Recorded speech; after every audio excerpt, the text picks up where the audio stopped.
DJ TV. We always say we see it first and we bring it to you. I'm on my way to Spiritual Detox. About to meet up with EP. Let's get it in.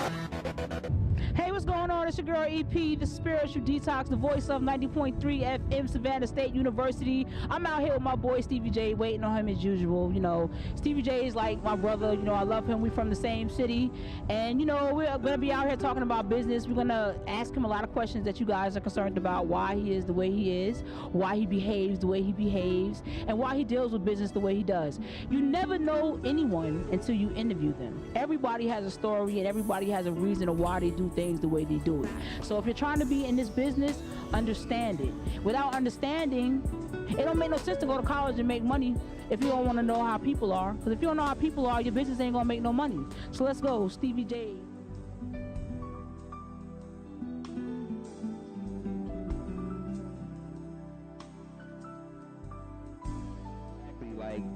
Because one thing I like about Spiritual Detox, first and foremost, I'm gonna tell you this, EP, is you don't hold your punches.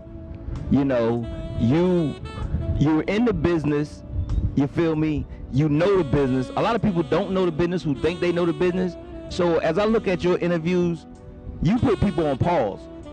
You know, so I was like, well, if anybody in the city who can interview me seriously and who ain't scared, who heard everything about me, you feel me? Bring all that to me. I want to know. I want to put all that on the face front right now. You feel me? One thing about it, Savannah, I love my city. You feel me? I love it. I'm out here. It's a beautiful day. Let's go. First got started, and I was just getting started, and we was at the that's when you first started the Stevie J show. What was that lounge we was at? It was so like television. So MTV, BT, like get your talent on. And you're like, oh, you know, it's funny because, you know, sometimes people, you know, they don't understand, like, you know, once we're in a life, he puts me on the spot and then he says something to me that hurts my feelings. You know what I'm saying? And what I'm realizing, even interviewing, is that, you know, people say they're ready, but you're not ready until you're in a situation. I said a lot of things that I would do when I get robbed. When I got robbed, I was like, I'm scared. You know what I'm saying? You can have it. But before that, I was like, I'm gonna do this, I'm gonna do that. But when you put people in a situation, it's like, how do you deal with it? And you have a reputation of more or less like, you know, when we get in front of people, he says this, and they don't know why you do that. Can you explain why do you do that sometimes when you on stage, and sometimes you may put somebody on Front Street, you may say something they don't like why? One thing about it is,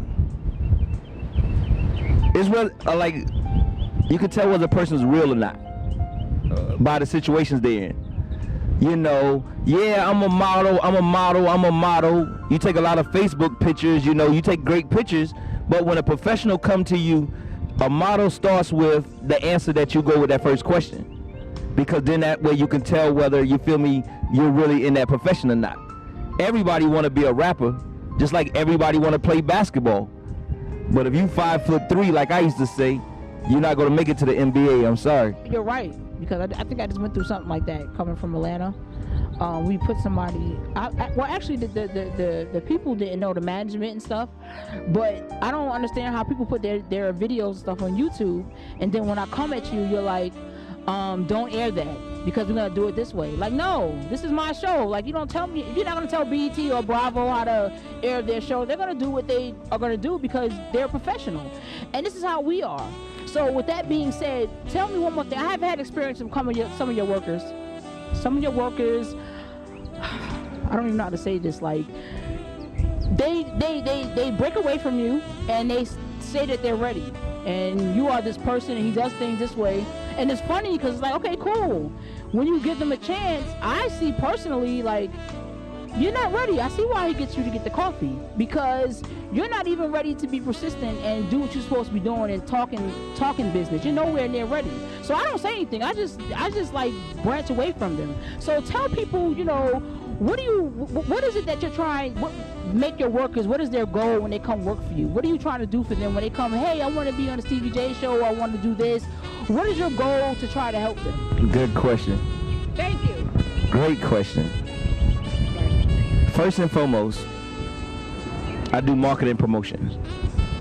So anybody who joins my team, I want them to be part of a marketing and promotion company.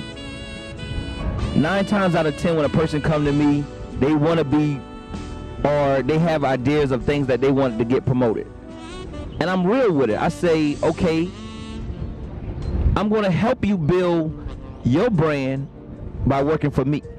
I'm going to open doors for you by working for me. A lot of times, and it's so sad that after the first event, they think they got all the knowledge. They think after the first event, oh, I don't need Stevie J now. You feel me? Yes. That's a lot of time, and then it kills me because me being the boss, even if I send somebody else to do the job, it's gonna come back to me. I got the job because it was me. You feel me? Stevie J TV, we turn parties to events. So you want that to be a part of what you're doing. And I try to tell people that and train guys that not the first month, but later, your company, when you offer people that same type of quality, you feel me, that same type of passion with what you do, they're gonna love you too. Because I wanna be a stepping stone for them. But learn first on how to do it. Don't just jump after the first event, after the first month, and say, oh, I'm better than Stevie J because you thought that. We all think we're better than somebody else, but are we really? You feel me? And it kills me because it comes back to me. Oh man, I had somebody else. No, he left me with some work. You feel me? He didn't get the job done for me. That's why he went to you. A lot of times what means a lot to me in the business is when somebody recommend me somebody, they represent who you are. And when you recommending me somebody, you're basically letting me know that, look, you're in good hands and, you know, trust me, this person is really good. Now, the one thing I cannot understand, oh my God, I cannot stand is when somebody recommend me somebody and they're not who you say they are. That to me means a lot because I feel like me on a person that's like trying to come up, what's very important to me, even as a young lady, you know, being in the male dominant industry, is that, you know, spiritual detox is my baby. So I have to make sure that anybody touches it, that, you know, they're basically giving spiritual detox growth. You understand what I'm saying? You know, what can you say to a lot of people that don't understand you? Like, you know, you just explain, like, you know, they think they know it because they've been with me for 1 day or they've been with me for 2 days. Why is it so important that, you know, you train these people for professionals or people that's trying to be professional? You know, it's so important to as far as their growth. That's real. And I mean, and that's the thing, me and a friend was just talking the other day about the power of vouching for someone. There you go. You see me 9 times out of 10 by myself. Because when people look at you, they look at who you with and that you give vouching for that.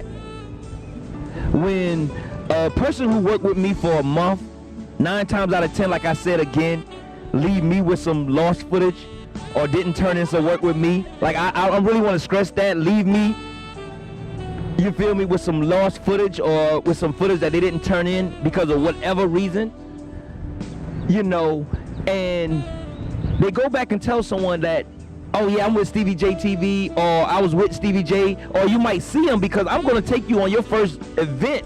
Even though you prospect, we're going to go to mainstream. We're going to go in front of everyone.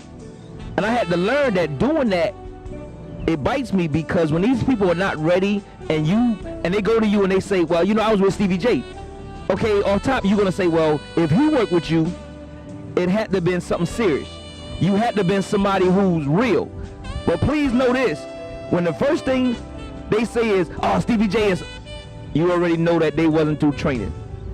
You feel me? Because a college dropout cannot learn the same thing that a person who graduated from college went through. You get what I'm saying? And in verification for a person, that means they, boom. But I'm gonna ask you this. Have Stevie J ever, other than 210% raw, said that this person here, and New Era, because New Era, y'all do your thing. I'm gonna say that, New Era, you feel me? But have I ever said that any other video company or anybody else was on the level? Say this, like, I think that as far as what me and you've been through, everybody